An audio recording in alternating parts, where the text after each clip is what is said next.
দিদিরই ভালো, সেট করে খুলে দেবে, আমার কোনো সমস্যা নেই।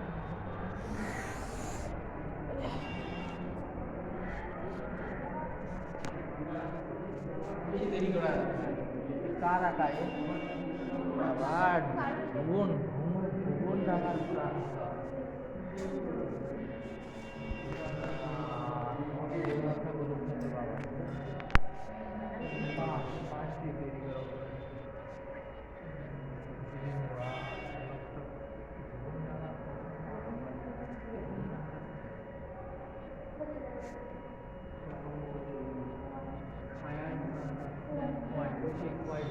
এ সোনা একা একা কোথা দিয়ে যাক সোনাঝুরি গুলো সেই ও এটা সে সোনাঝুরি। সোনাঝুরির ছবি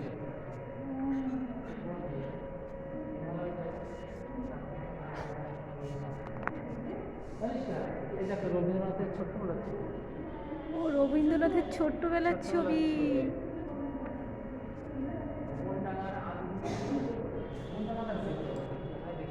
সব মোহনডাঙ্গার ছবি বেশিরভাগ শান্তিনিকেতনের ছায়া ঘেরা বাড়ির পাশের প্রান্তর ওই যেটা যাবো দেখতে তার পাশে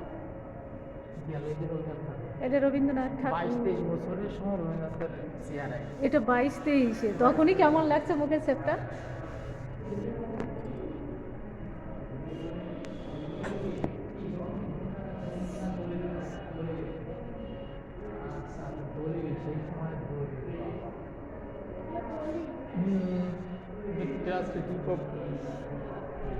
ভ্রমণ ভ্রমণ ডাকা 1863 সালের দলিল।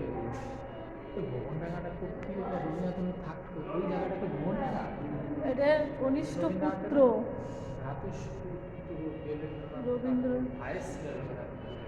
শান্তিনিকেতন আশ্রম প্রতিষ্ঠা করতে চেয়েছিলেন ওটা রবীন্দ্রনাথের কনিষ্ঠ পুত্র। হ্যাঁ কনিষ্ঠ পুত্র উনি আর কি সবার ছোট মনে হয় রবীন্দ্রনাথ তাই না না রবীন্দ্রনাথ ছোট ছিল বুঝলাম না মানে দেয় সেটাই তো বলছে কনিষ্ঠ পুত্র রবীন্দ্রনাথ। ওই তো ছোট ও রবীন্দ্রনাথ ছোট ছেলে ও আচ্ছা আচ্ছা। এই যে কোন হ্যাঁ অবনীন্দ্র ঠাকুর অল্প বয়সে লেখা আছে ঠাকুর তো ভ্রাতুষ্পুত্র ভাই ছিল প্রখ্যাত শিল্পী অবনীন্দ্র ঠাকুর যিনি রবীন্দ্রনাথকে ছোট্টা বলে ডাকতেন। আচ্ছা ছোট্টা রবীন্দ্রনাথ ঠাকুর আর ওর ভাইয়ের ছেলে এইটা না এটা ছিল আমরা দেখতে যাবো দেখে না। হ্যাঁ প্রথম যুগে শান্তিনিকেতনের বাড়ি। শান্তিনিকেতনের বাড়ি রবীন্দ্রনাথ ঠাকুর এই বাড়িতে থাকতেন। বাবার রবীন্দ্রনাথ ঠাকুরের সমাধি রবীন্দ্রনাথ রবীন্দ্রনাথ না রবীন্দ্রনাথ তুমি তার বাবা বলে বাবা না রবীন্দ্রনাথের বাবা এটা। হ্যাঁ আমার সমাধি বাবা আমার বাবার নাম দেবেন্দ্রনাথ ঠাকুর রবীন্দ্রনাথের বাবা।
হ্যাঁ দেখো কিরকম হেঁটেছো তুই একা একা দেখছিস তার জন্য তোর দিকে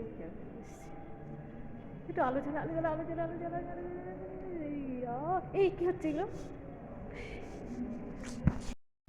রবীন্দ্রনাথের নোবেল প্রাইজ এইটা। ও এটাই চুরি হয়ে গেছে। নোবেল সিটিশন ঠিক আছে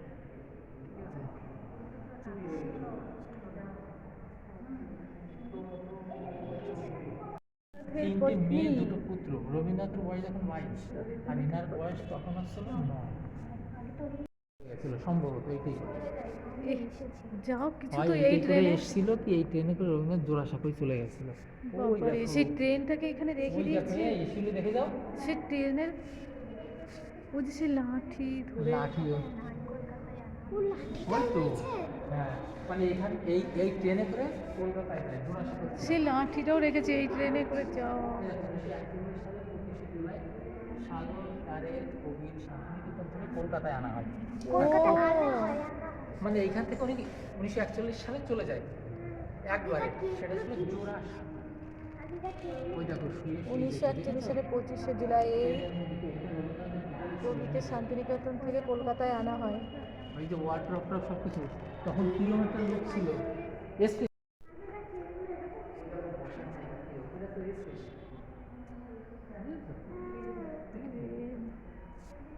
ওই যে টেবিল টেবিল সব কিছু হ্যাঁ হ্যাঁ, এই বাড়িতে গিয়ে ওঠে এই যে কলকাতায়। ও এটা এই যে কলকাতা। কলকাতার জোড়াসাঁকি রবীন্দ্রনাথের বাড়ি, ওরা জমিদার তো, হ্যাঁ হ্যাঁ, ওই ট্রেনে করে গিয়ে কলকাতার এই বাড়িতে গিয়ে ওঠে, আচ্ছা, এই জোড়াসাঁকোর বাড়িতে গিয়ে ওঠে। কলকাতার জোড়াসাঁকো। বৃদ্ধ অবনীন্দ্র নিয়মিত জোড়াসাঁকোর বাড়িতে তার আদরের রবিনিকাকে দেখতে আসেন। আচ্ছা, এই যে নেমে ট্রেন থেকে নেমে যাচ্ছে। তখন কত বয়স হয়ে গেছে। কলকাতায় এটা কে আছে? ওই তো এখান তো চিকিৎসা ব্যবস্থা ভালো ছিল না।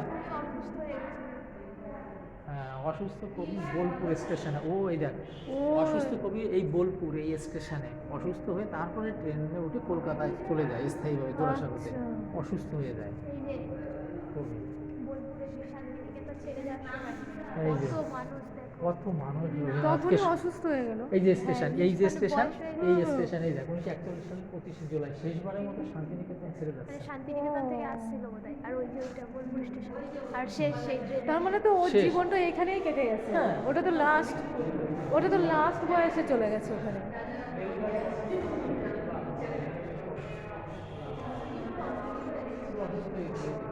অসুস্থ রবীন্দ্রনাথ সালন করে কলকাতায় আসছেন। তার মানে তো ওর জীবনটা এখানেই তো কেটে গেছে। এখানে এই টেবিল চেয়ারে বসতো।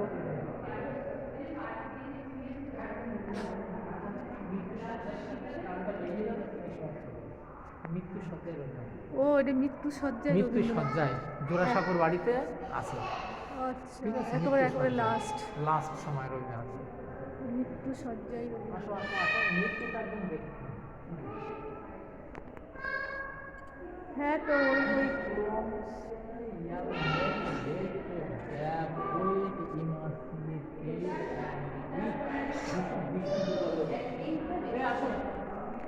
এই যে এইখানে দিয়েছে মৃত্যু সজ্জায়।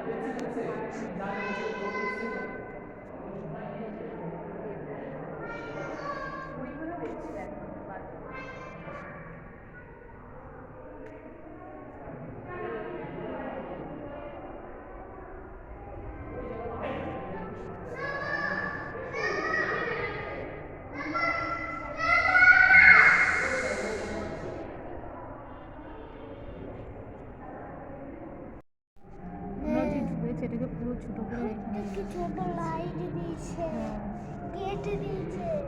হ্যাঁ বাহ, এই দেখো, এই দেখানো রয়েছে। হ্যাঁ হ্যাঁ, পুরো পুরো মানে ইয়েটাকে নিজেটাকে এখানে দিয়ে দিয়েছে।